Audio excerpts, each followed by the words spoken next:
Carta aos Gálatas, capítulo 1. Saudas, o outro evangelho.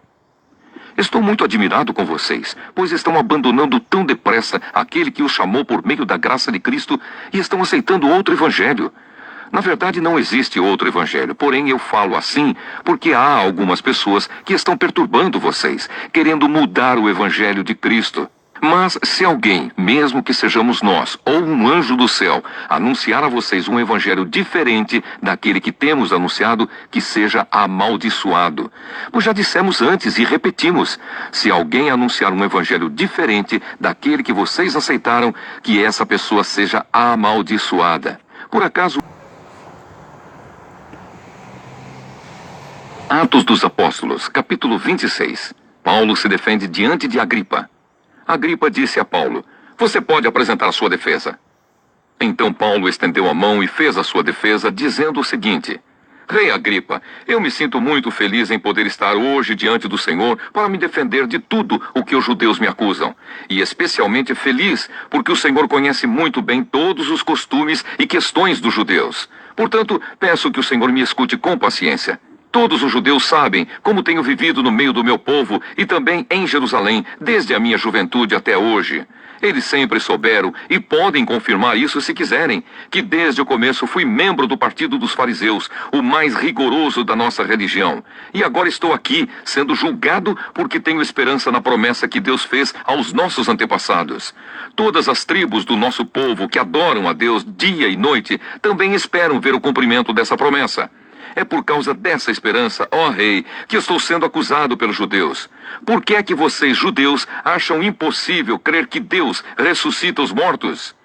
E Paulo disse ainda: "Eu mesmo pensava que devia fazer tudo o que pudesse contra a causa de Jesus de Nazaré. E foi o que fiz em Jerusalém. Recebi a autorização dos chefes dos sacerdotes e prendi muitos seguidores de Jesus. Quando eram condenados à morte, eu também votava contra eles. Durante muito tempo eu os castiguei em todas as sinagogas e os forcei a negar a sua fé. Tinha tanto ódio deles que até fui a outras cidades para persegui-los." Paulo conta a sua conversão. E Paulo continuou: "Foi por isso que viajei para a cidade de Damasco, levando autorização e ordens dos chefes dos sacerdotes.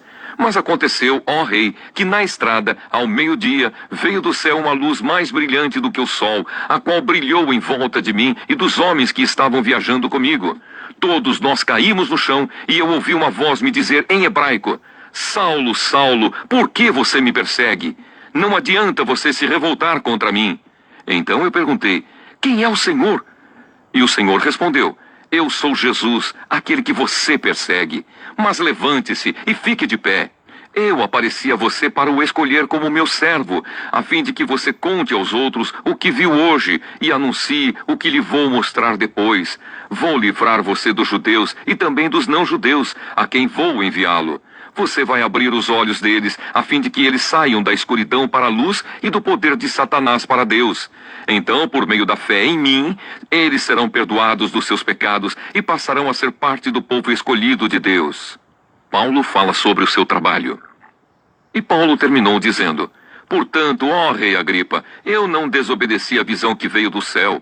Anunciei a mensagem primeiro em Damasco e depois em Jerusalém, em toda a região da Judéia e entre os não-judeus. Eu dizia a todos que eles precisavam abandonar os seus pecados, voltar para Deus e fazer coisas que mostrassem que estavam, de fato, arrependidos. Foi por isso que alguns judeus me agarraram quando eu estava no pátio do templo e quiseram me matar. Mas até hoje, Deus tem me ajudado, e por isso estou aqui trazendo a sua mensagem a todos, tanto aos humildes como aos importantes. Pois eu digo a mesma coisa que os profetas e Moisés disseram que ia acontecer. Eles afirmaram que o Messias precisava sofrer e ser o primeiro a ressuscitar, para anunciar a luz da salvação, tanto aos judeus como aos não-judeus." Quando Paulo estava se defendendo assim, Festo gritou: "Paulo, você está louco! Estudou tanto que acabou perdendo o juízo."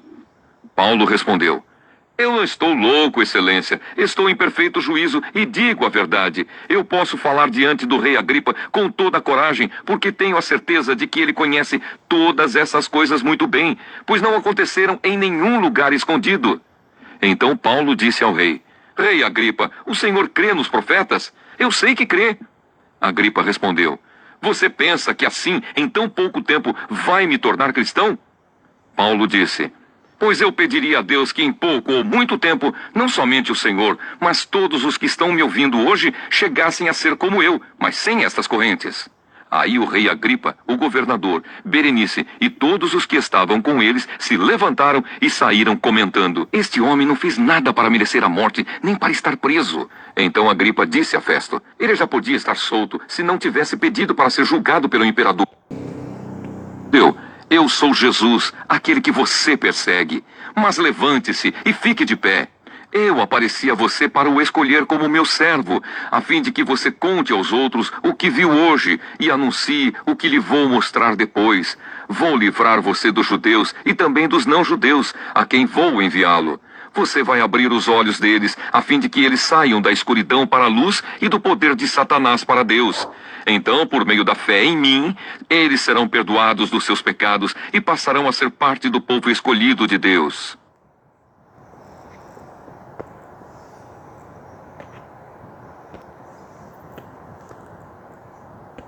Resumindo e explicando, na autodefesa de Paulo encontramos o terceiro relato da sua conversão. Ele está diante de um rei judeu, por isso argumenta de forma aceitável aos judeus, recorre mais ao Antigo Testamento, apresenta a ressurreição de Jesus como cumprimento das promessas e como resposta à fé defendida pelos fariseus, por fim fundamenta a própria missão e futuro em citações bíblicas. Perante o rei judeu, Paulo mostra, ironicamente, que está sendo acusado por algo que enaltece o povo judeu. É dos judeus que vem a salvação para todos, pois em Jesus é que Deus cumpriu todas as promessas. O auditório é simpático, pois não se trata de um julgamento, mas de um interrogatório em busca de uma acusação. Paulo é inocente, e não perde tempo, transforma a ocasião de autodefesa em anúncio persuasivo que convida à conversão.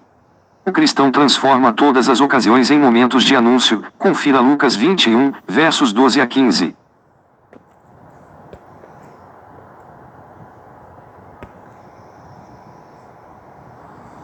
Segunda carta aos Tessalonicenses, capítulo 3. Trabalhar e fazer o bem.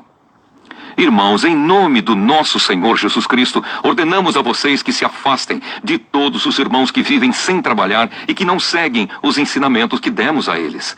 Vocês sabem muito bem que devem seguir o nosso exemplo, pois não temos vivido entre vocês sem trabalhar. Não temos recebido nada de ninguém sem pagar. Na verdade, trabalhamos e nos cansamos. Trabalhamos sem parar dia e noite, a fim de não sermos um peso para nenhum de vocês. É claro que temos o direito de receber sustento, mas não temos pedido nada a fim de que vocês seguissem o nosso exemplo. Porque quando estávamos aí, demos esta regra: quem não quer trabalhar, que não coma. Estamos afirmando isso porque ouvimos dizer que há entre vocês algumas pessoas que vivem como os preguiçosos, não fazem nada e se metem na vida dos outros. Em nome do Senhor Jesus Cristo, ordenamos com insistência a essas pessoas que vivam de um modo correto e trabalhem para se sustentar.